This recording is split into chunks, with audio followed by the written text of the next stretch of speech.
Con un país militarizado y cuestionado por casi todo el mundo, el gobierno de facto de Honduras convocó a elecciones presidenciales.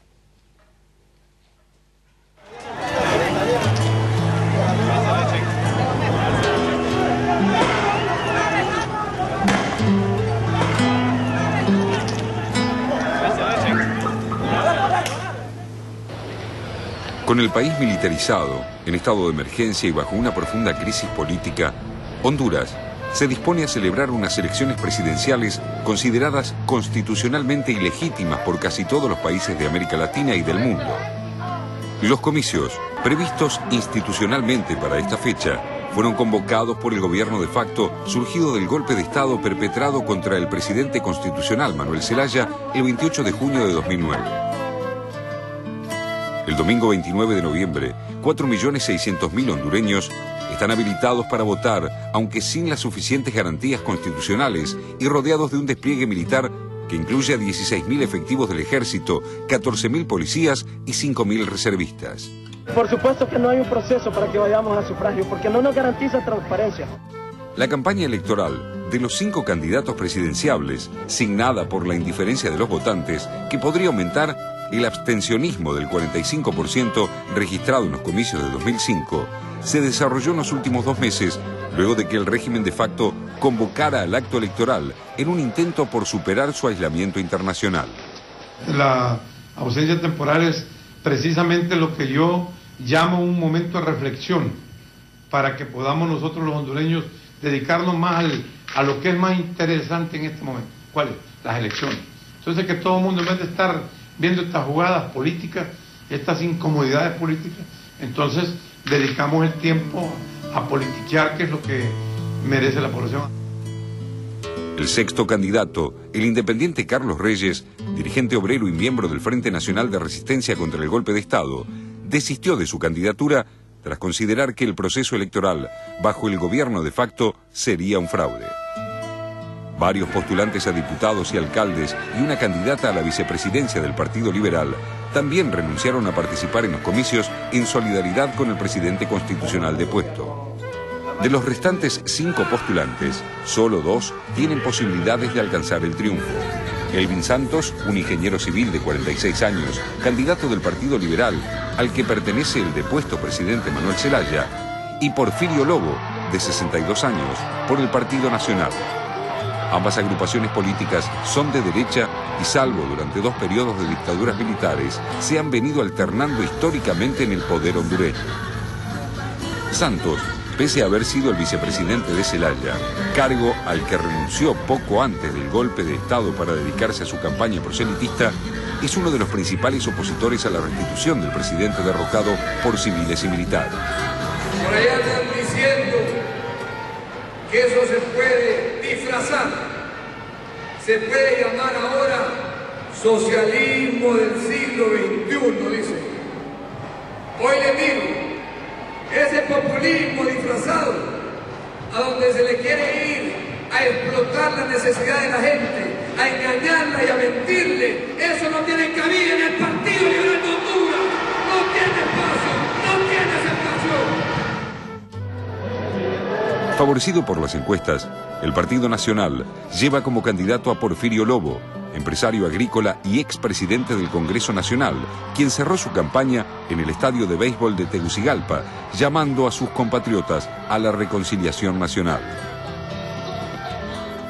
Cuando hay disputas legales, como la que tenemos hoy, de legitimidades, hay algo que nadie puede cuestionar, y es cuando el pueblo va a las urnas y dice, mire, este es el presidente. Ahí no hay ninguna. Ambos candidatos basaron sus campañas políticas en promesas de empleo, seguridad, educación y salud. Tanto Santos como Lobo apoyaron el golpe y se oponen, sin hacerlo abiertamente explícito, al retorno de Zelaya a la presidencia. Las Naciones Unidas y la mayor parte de los países latinoamericanos, salvo Panamá y Perú, advirtieron al régimen de facto que mientras Zelaya no vuelva al poder, no avalarán los resultados de estos comicios, que sí cuentan con el respaldo de los Estados Unidos.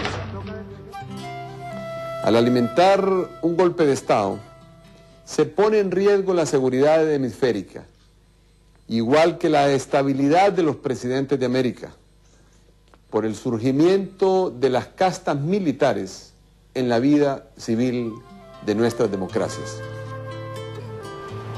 Tras mostrarse en un primer momento alineada con los gobiernos de la región, la Casa Blanca decidió abandonar al presidente Zelaya, apostando a la legitimidad de los comicios y rompiendo así con el consenso logrado en la Organización de Estados Americanos al comienzo de la crisis hondureña. La posición del gobierno de Barack Obama cambió a partir del 30 de octubre pasado, cuando después de intensas negociaciones se proclamó un acuerdo entre el mandatario de facto, Roberto Micheletti, y Zelaya, que incluía la restitución del presidente constitucional. A pesar de que el gobierno golpista no respetó el acuerdo, el secretario adjunto de Estado de Obama, Arturo Valenzuela, declaró que los Estados Unidos reconocerían los resultados de los comicios. Cuando uno de nuestros estados sufre un agravio, lo sufrimos todos los países de América. Y cada vez que se derroca un gobierno electo por el pueblo en América, la violencia y el terrorismo nos ganan una batalla y la democracia sufre una derrota.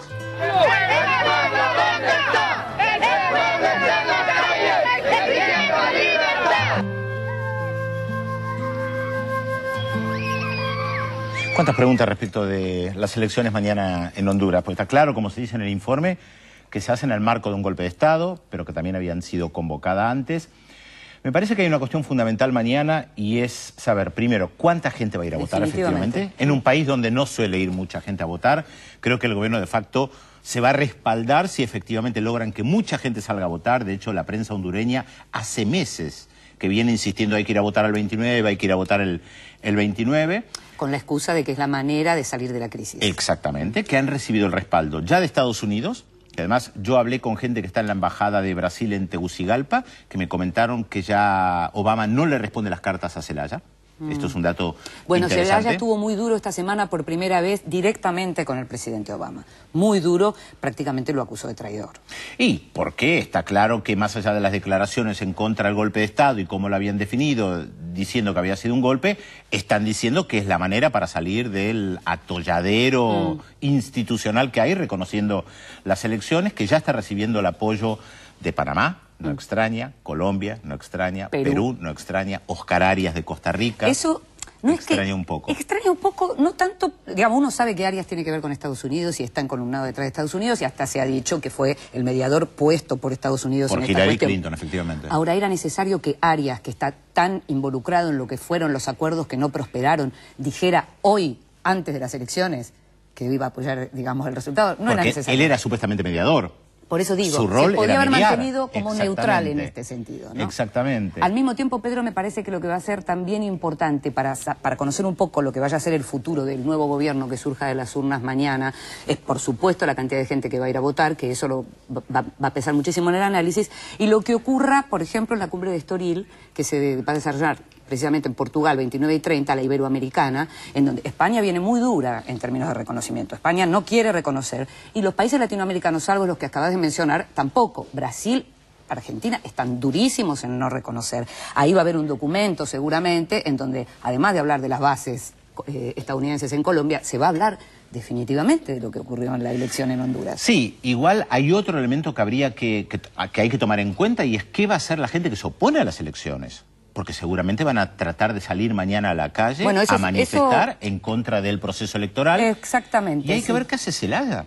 Porque Zelaya, con esa jugada de entrar a la Embajada de Brasil, que nos pareció muy interesante en un primer momento, vuelvo al país y me instalo, ahora está encerrado. Exactamente. ¿Y si sale mañana? Bueno, en relación a la del Frente de la Resistencia, lo que están diciendo por todos lados es que ellos no tienen absolutamente nada que ver con ningún tipo de intimidación, petardos, atentados de baja intensidad que hubo en estos días, que lo que ellos están haciendo es convocando a un boicot pacífico, es decir, diciendo no votemos porque si votamos legitimamos.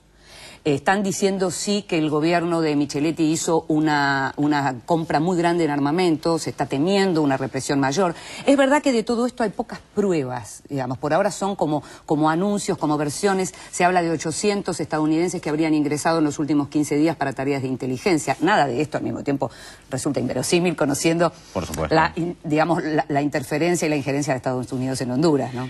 Hablando de Estados Unidos en Honduras, me llamó mucho la atención la postura dura del gobierno de Brasil con Estados Unidos. Creo que merecería un informe incluso esta semana a través del vocero principal en temas internacionales del presidente Lula, Marco Aurelio García, que dijo que hay un sabor de decepción respecto de la política de Estados Unidos en el tema de Honduras concretamente, porque Obama dijo que iba a reconocer el resultado electoral, pero además Marco Aurelio García se explayó más. Dijo que trabajó muy poco en la región, que la postura de Estados Unidos en la ronda de Doha de la Organización Mundial del Comercio favorece a los productores de los países ricos, que en el cambio climático Estados Unidos ofrece no está menos haciendo de lo que nada. debería. En el tema del Medio Oriente dijo que no puede haber paz si Estados Unidos Lo que pasa es que si uno se pone a pensar desde el momento en que asumió Obama hasta ahora, ¿qué gestos tuvo hacia Brasil? Salvo decirle a Lula, sos un fenómeno, que se lo dijo en una cumbre. Después, cuando Lula lo llamó, cuando fue la cumbre por el tema de las bases en la Argentina y pidió que Obama viniera, que interviniera, lo dejó, como decimos nosotros, pagando. Lo ninguneó, lo dijimos acá en el programa. Muy exactamente. Mal. Eso a un gobernante como Lula, que está en el momento de mucha exhibición de poder y demás, no le gusta. No, y además están marcando claramente las diferencias respecto al tema Honduras. O sea, lo marcó al permitir que Zelaya